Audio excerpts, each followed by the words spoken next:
talk about not getting paid for things. That whole field has been taking a beating, and I think I sent you something yesterday of the explanation. Oh, no, we're not paying people to speak, but you'll get such great exposure.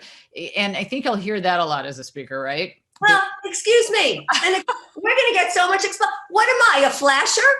Hello?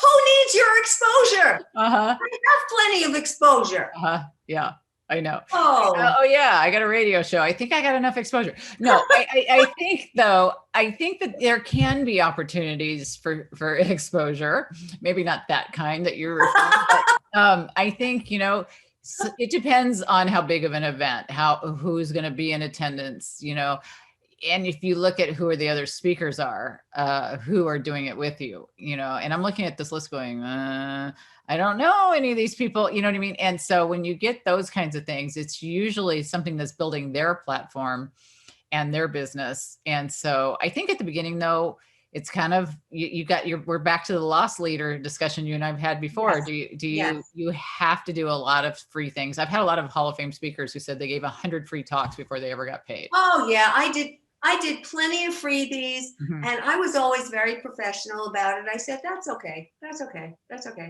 But every time I would see, now this is something all of the people who are watching this can learn from. Every time I did a freebie, nobody knew whether I was getting paid or whether I wasn't.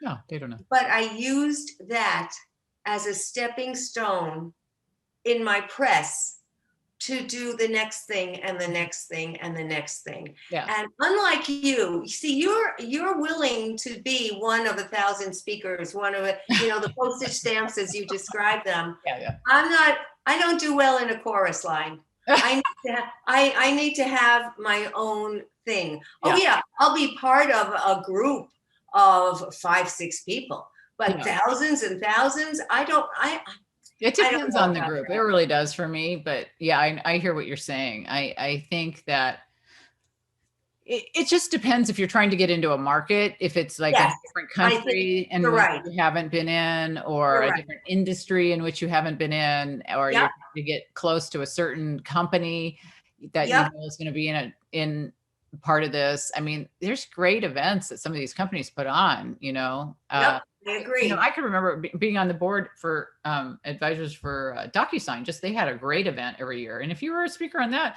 I mean, you're in front of Salesforce, you're in front of all these other huge things. So I think that there's different things that really give you exposure. Well, so what does this boil down to? You have to know yourself, what you want and where you're going. So the goals that you have got to be outlined before you even get started saying yes or no to something. You have to find out who's going to be there and what connections you might be able to make, because it could turn out to be the best networking engagement you've ever had. You really just don't know what things. I have said yes to things, and then I'm on there and I'm like, oh yeah, this is this. And I should have done a little bit more homework, because I've been so busy. And then I recognized that it was a huge thing, that week when I'm preparing for it, even though, because I always have my stock prepared stuff. So it's not right. But sometimes I'll come up on something and I'll go, oh, wow, I didn't even recognize it was this big thing. Because I tend to say yes a lot. And, I get on things, as you say. But I have had to limit it now that I'm doing a lot more of other things with, the different companies that I own. And then with this that we do, and then with being a dean now and doing all these other things that I do, it's just, you have to determine just your ROI. I mean, investment of time in this setting, really. What's your time worth, and what's the opportunity cost for not doing it? Yeah. Because sometimes there is an opportunity cost. Yeah. So everything has to be measured. Everything has to be measured. Yeah. But when I have had big paying speaking gigs and spokespersons jobs, I never looked toward how will this advance my career tomorrow? Because obviously I was getting paid so much money that it didn't matter whether or not it would advance my career tomorrow. But as a result of that, it often did. So you just don't know. And sometimes, you just give it away. Like I just gave away a speaking engagement online for a tiny little outfit that asked me to speak for this education group. Mm-hmm. And then I find out I wanted to get a copy of the video because this woman said it had gone over so well with her group. Mm-hmm. I said, great, give me the video and I'll post it. And then she writes back a couple of weeks later that her virtual assistant lost the video. So a lot of them are just, they used to record a lot of our videos, and people would record it in our company and just file it somewhere. They didn't use them for anything. I'm like, they would pay a lot of money too for videography and have it all, and then never use it for anything. I'll never understand why you would do that. Was this in an academic setting or a company? Yeah. Academic? Uh-huh. But it was an event where we'd have speakers, that were great speakers that you could take a lot of mileage from all of it, for that's, this is where I've had problems with the academia mentality.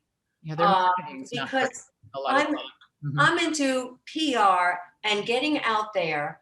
And I worked for a college that when I started appearing on television, the chairperson actually said to me, why aren't you promoting our college on camera? I said, because I have 3 minutes and that's all I get to talk about the problem that they're talking about.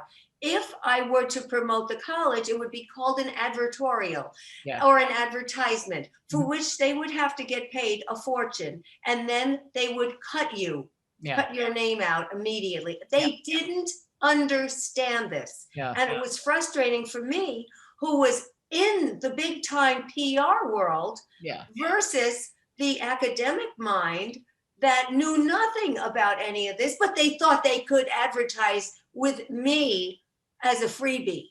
No, that doesn't work that way.